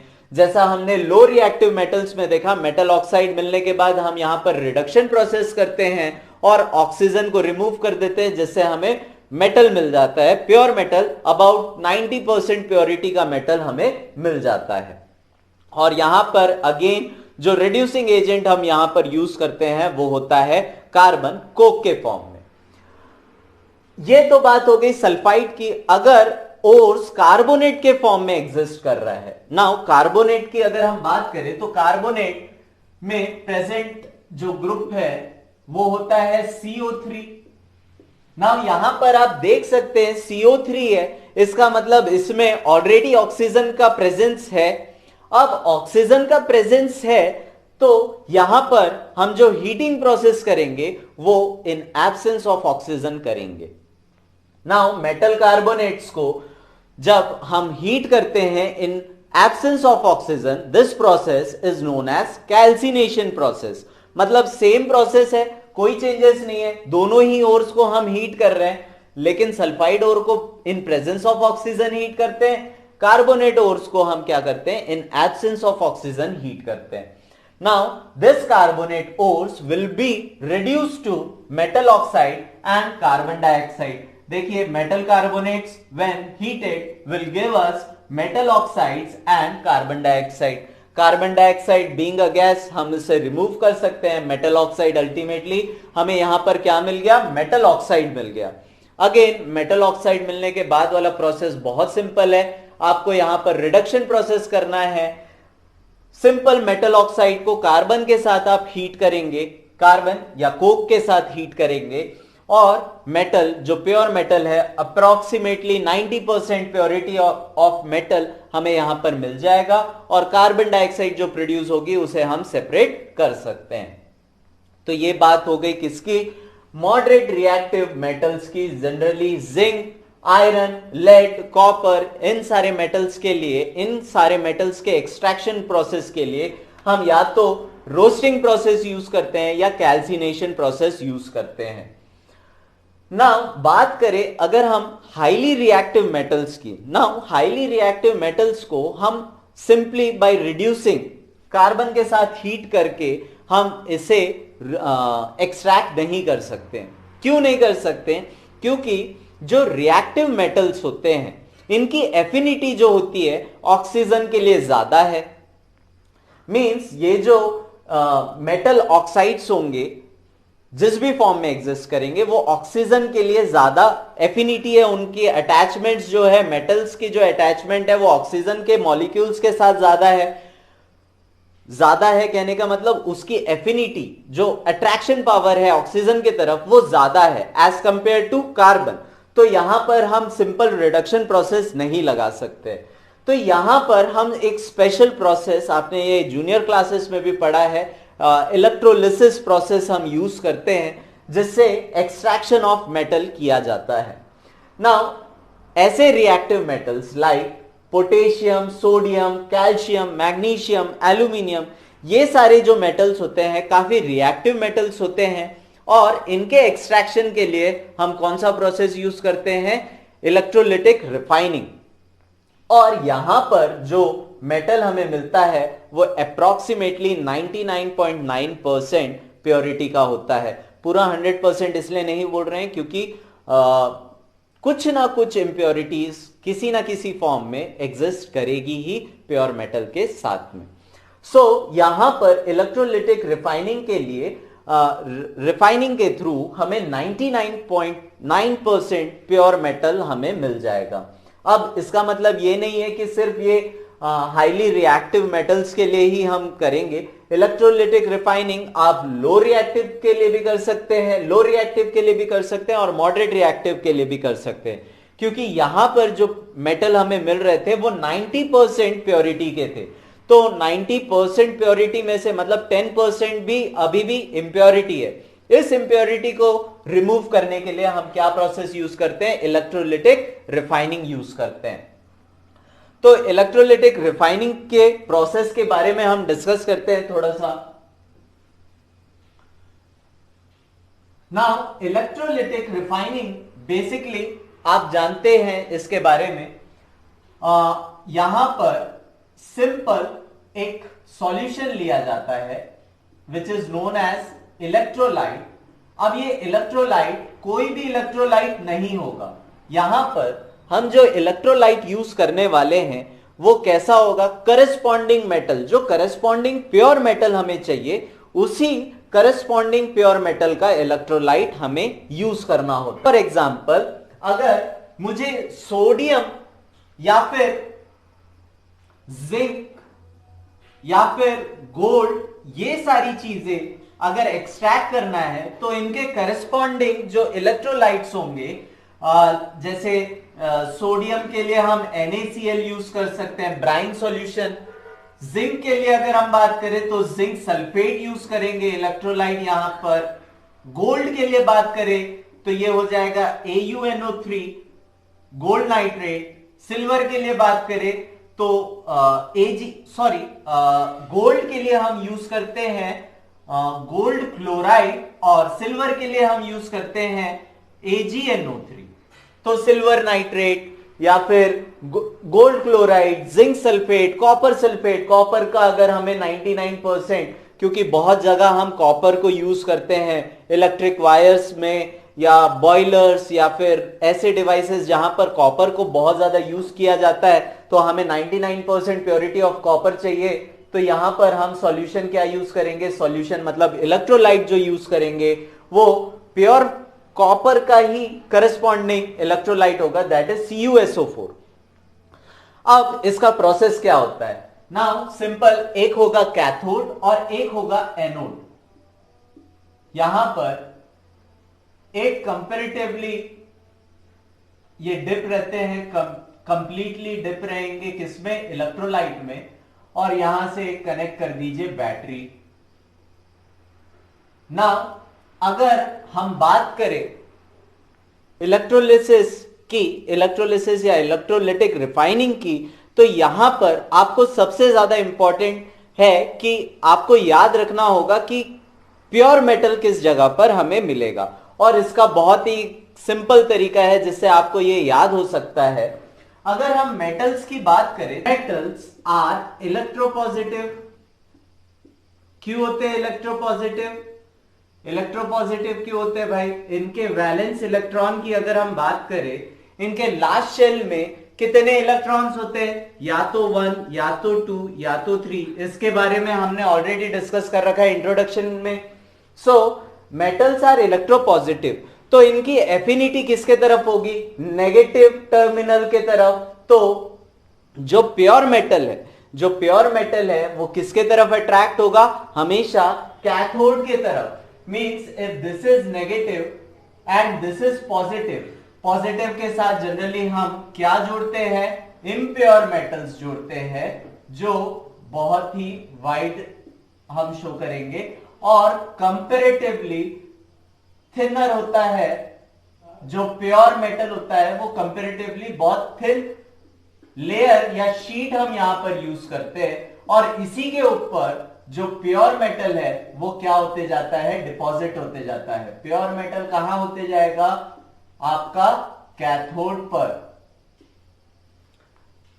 कहां से हो रहा है, कैसे हो रहा है, इसके बारे में भी हम डिस्कस करेंगे। यहां पर हम यूज करते हैं इम्प्योर मेटल या इम्प्योर और जो भी आप जिसमें से भी आप एक्सट्रैक्ट कर रहे हैं वो हम कहां यूज करते हैं, एनोड के ऊपर।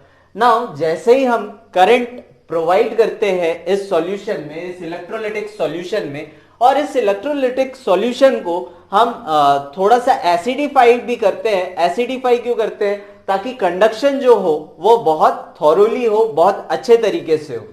नाउ जैसे ही हम करंट पास करेंगे इस सॉल्यूशन से, तो क्या हो जाएगा, जो भी इलेक्ट्रोलाइट है, अब यहां पर इस केस में हम Na+Cl की बात कर रहे हैं, NaCl की बात कर रहे हैं, इलेक्ट्रोलिटिक सॉल्यूशन। यहां पर अगर से फॉर एग्जांपल हमें यहां पर सोडियम एक्सट्रैक्ट करना है, तो NaCl इलेक्ट्रोलिटिक सॉल्यूशन है। एट एनोड क्या होगा, क्या केमिकल रिएक्शन होगा,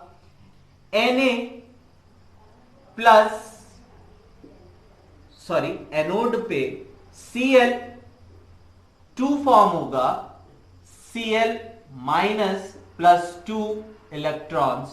और अगर हम कैथोड की बात करें तो कैथोड में हमें क्या रिएक्शन देखने को मिलेगा, Na मिलेगा। कैसे मिलेगा, Na+ एंड इलेक्ट्रॉन प्लस एक इलेक्ट्रॉन। अब ये कहां से आ रहा है, ये जो इलेक्ट्रोलाइट है वो डिसोसिएट हो जाएगा आयंस के फॉर्म में, Na+ और Cl-। अब Na+ क्योंकि पॉजिटिव है, ये किसके तरफ अट्रैक्ट होगा, सीधा जाएगा आपके कैथोड के पास, जो भी आपका इक्विपमेंट है उसके नेगेटिव टर्मिनल के तरफ अट्रैक्ट होगा। Cl- है तो ये किसके तरफ अट्रैक्ट होगा, एनोड के तरफ। अब ये यहां पर जो डिपॉजिट होते जाएगा प्योर मेटल होगा, जो सोडियम यहां पर हमें मिलते जाएगा और ये धीरे धीरे धीरे धीरे मोटा होते जाएगा, थिक होते जाएगा और ये धीरे धीरे धीरे धीरे क्या होते जाएगा, घुलते जाएगा इस सॉल्यूशन में और अल्टीमेटली ये क्या होते जाएगा, पतला होते जाएगा। स्टार्टिंग में इम्प्योर जो था, इम्प्योर परसेंटेज या मेटल जो हम यूज कर रहे थे वो ज्यादा था, वो क्या कहां से पतला होते जा रहा है, इस इलेक्ट्रोलाइट से जो भी Na का कंसंट्रेशन है वो कहां डिपॉजिट होते जा रहा है, कैथोड पे डिपॉजिट होते जा रहा है। अब इस इलेक्ट्रोलाइट का कंसंट्रेशन बनाने के लिए, मतलब इक्विवेलेंट रखने के लिए, यहां से Na इसमें वापस डिसॉल्व होते जाएगा और इस तरीके से ये साइकिल कंप्लीट होती है और Na कहां Na कहां डिपॉजिट होते जाएगा, कैथोड पे डिपॉजिट होते जाएगा और यहां से इस कैथोड, इस एनोड पर क्लोरीन गैस Cl2 हमें इवॉल्व होते हुए दिखेगी। अगर मैं सोडियम के एक्सट्रैक्शन की बात करूं तो यहां पर इलेक्ट्रोलाइट हमें यूज करना होगा सोडियम क्लोराइड, और सोडियम क्लोराइड यूज करने के बाद जैसे ही हम करंट पास करेंगे, जो इम्प्योर मेटल है वो हम एनोड पे मींस पॉजिटिव टर्मिनल के साथ कनेक्ट करेंगे और जो प्योर मेटल है उसकी एक पतले सी स्ट्रिप हम यूज करेंगे जो कनेक्टेड होगा कैथोड पे। अब जैसे ही हम करंट पास करेंगे तो जो प्योर मेटल है वो कैथोड पे डिपॉजिट होते जाएगा और इम्प्योर मेटल जो था, जो थिक था, वो धीरे धीरे धीरे धीरे घुलते घुलते वो क्या होते जाएगा, एक टाइम ऐसा आएगा कि ये खत्म हो जाएगा। और इसका साइकिल कौन मेंटेन करने में हेल्प कर रहा है, ये इलेक्ट्रोलाइट या इलेक्ट्रोलिटिक सॉल्यूशन मदद कर रहा है। यहां से Na डिपॉजिट होते जा रहा है कैथोड के ऊपर और वो कंसंट्रेशन कौन मेंटेन कर रहा है, इम्प्योर। यहां से Na निकलकर किस में आते जा रहा है, इलेक्ट्रोलिटिक सॉल्यूशन में आते जा रहा है। कुछ ये प्रोसेस होता है आपका इलेक्ट्रोलिटिक रिफाइनिंग का। इलेक्ट्रोलिटिक रिफाइनिंग बहुत ही सिंपल है और यहां पर जो हमें प्योर मेटल का परसेंटेज मिलता है वो अप्रोक्सीमेटली 99.9% का प्योर मेटल मिलता है। इसके बाद एक बहुत ही छोटा सा टॉपिक बच गया है, करोजन, वो भी हम डिस्कस कर लेते हैं। करोजन की हम बात करते हैं।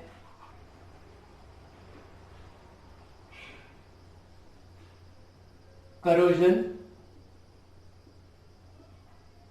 नाउ करोजन की अगर हम बात करें तो होता क्या है करोजन। करोजन जैसे आपने सिल्वर यूटेंसिल्स या ऑर्नामेंट्स देखे होंगे, वो कुछ दिन यूज करने के बाद, कुछ समय के बाद ब्लैकिश पड़ जाते हैं, काले पड़ जाते हैं। या फिर आयरन की अगर हम बात करें तो उस पर एक ऑरेंज लेयर सी जमा हो जाती है जिसे हम रस्ट बोलते हैं।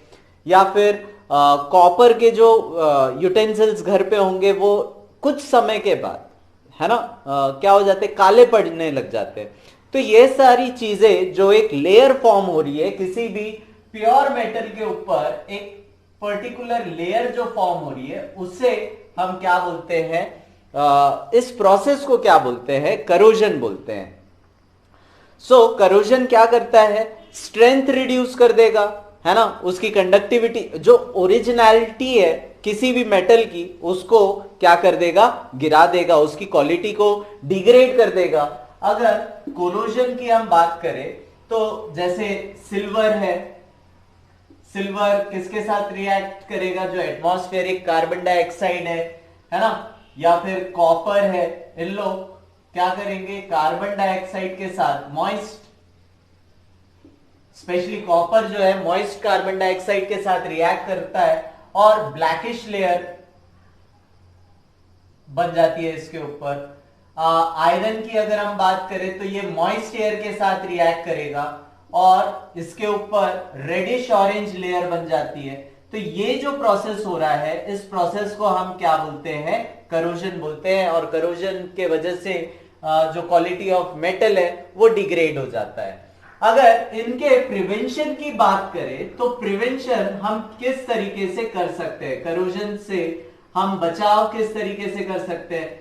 सबसे पहला प्रोसेस है, या तो आप इसे पेंट कर दीजिए, ऑयलिंग कर दीजिए, ग्रीसिंग कर दीजिए, जिससे क्या हो जाएगा, एक लेयर, एक्चुअली इसके ऊपर एक लेयर जमा हो जाएगी, जिससे एटमॉस्फेरिक गैसेस के साथ ये रिएक्ट नहीं कर सकता, और क्या होगा, ये करोड नहीं होगा, जो भी मेटल है वो करोड नहीं होगा। इसके अलावा क्या कर सकते हैं, गैल्वेनाइजेशन, ये बहुत एक इंपॉर्टेंट चीज है, गैल्वेनाइजेशन। इसके अलावा क्रोम प्लेटिंग, इसके बारे में हम डिस्कस करेंगे, क्रोम प्लेटिंग एंड अलॉइंग, ये सारी चीजें हम कर सकते हैं। नाउ अगर इसके बारे में तो हम जानते हैं, गैल्वेनाइजेशन की अगर हम बात करें तो बेसिकली जो तार यूज हम करते हैं घर पे कपड़े वगैरह सुखाने के लिए, वो एक्चुअली होता है आयरन का। अब आयरन की अगर हम बात करें, इस पे हम गीले कपड़े जब सुखाएंगे तो क्या हो जाएगा, मॉइस्ट एयर के साथ ये रिएक्ट करेगा और ये करोड हो जाएगा। तो हम यहां पर क्या कर सकते हैं, इस आयरन के ऊपर जिंक की एक कोटिंग प्रोवाइड कर सकते हैं बाय इलेक्ट्रोलिसिस प्रोसेस करके। हम क्या कर सकते हैं, यहां पर एक जिंक की कोटिंग प्रोवाइड कर देंगे, जिसके वजह से ये जो आयरन है वो करोड नहीं होगा, इस पे जंग नहीं लगेगा और इसकी स्ट्रेंथ बने रहेगी। So this process means layer of zinc over iron is known as galvanisation process. Chrome plating क्या होती है, क्रोमियम की प्लेटिंग हम कर सकते हैं। प्लेटिंग कहने का मतलब, जैसे साइकिल के आप बेल की बात करें या साइकिल के बार्स की या फिर अलॉयज की उसकी बात करें, जो मेटालिक सिल्वर जैसा हमको दिखता है, वो एक्चुअली क्रोम की प्लेटिंग्स होती है। ये भी इलेक्ट्रोलिसिस प्रोसेस से करते हैं। बेसिकली वो बने होते हैं आयरन से, क्योंकि इसमें जंग नहीं लगना चाहिए, एक शाइनी अपीयरेंस आना चाहिए, तो हम यहां पर क्या करते हैं, क्रोमियम की प्लेटिंग कर दिया जाता है, क्रोमियम की प्लेटिंग कर दी जाती है। अलॉइंग की अगर हम बात करें, अलॉइंग क्या होता है, alloying is basically mixture of different types of metal. अगर बहुत सारी जगह पर हम बात करें तो आयरन बहुत ही ज्यादा जगह पर यूज होता है। अब आयरन बहुत ज्यादा उसकी स्ट्रेंथ नहीं होती है, अगर वो करोजन हो जाए, उसमें करोजन हो जाए, तो आयरन की और ज्यादा स्ट्रेंथ बढ़ाने के लिए उसमें क्या ऐड किया जाता है, कार्बन ऐड किया जाता है। अप्रोक्सीमेटली 0.05 या 0.5% अप्रोक्स इसमें क्या किया जाता है, कार्बन ऐड किया जाता है, जिससे इसकी स्ट्रेंथ जो है वो क्या हो जाती है, इंक्रीज हो जाती है। स्ट्रेंथ जो है वो क्या हो जाएगी, बढ़ जाएगी। कार्बन अगर हम किस में ऐड कर दे, आयरन के साथ, अगर आयरन के साथ ही हम कार्बन, क्रोमियम और निकल ऐड कर दे, तो यहां पर हमें एक नया मेटल मिल जाता है, जिसे हम जानते हैं स्टील। स्टेनलेस स्टील जो होता है, इसमें जंग नहीं लगता है। घर में जो बर्तन होते हैं वो किससे बने होते हैं, स्टील के बने होते हैं। तो उसमें वो बेसिकली एक अलॉय है, जिसके वजह से उसकी स्ट्रेंथ बढ़ गई है। आयरन ही है वो, मेन उसमें कंटेंट आयरन का ही है, लेकिन दूसरे मेटल्स उसमें ऐड करने से उसकी प्रॉपर्टी और ज्यादा एनहेंस हो गई। उसमें अब जंग नहीं लगेगा, शाइनी अपीयरेंस रहेगा। इसके अलावा भी हम अलॉयज यूज करते हैं, लाइक ब्रोंज हो गया। ब्रोंज की अगर हम बात करें तो ब्रोंज, ब्रास, ये भी कॉपर के अलॉय होते हैं।